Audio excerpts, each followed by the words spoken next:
онлайн казино азыр дагы иштеп атат, билесиздер, территориябызда башка мамлекеттердин казинолору иштеп атат. Ошол жерге биздин балдарыбыз барып, балдарыбыз, жарандарыбыз барып ойноп атышат.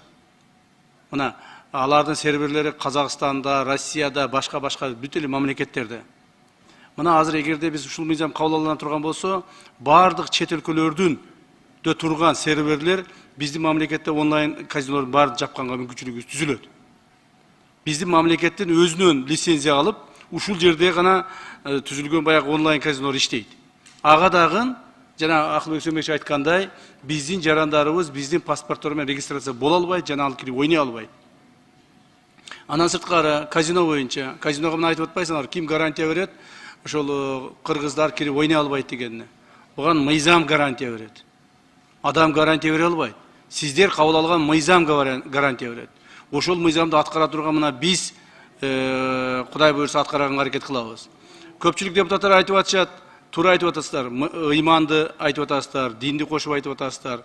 Биз деле баарыбыз мына намаз окуган жигиттербиз, баарыбыз деле.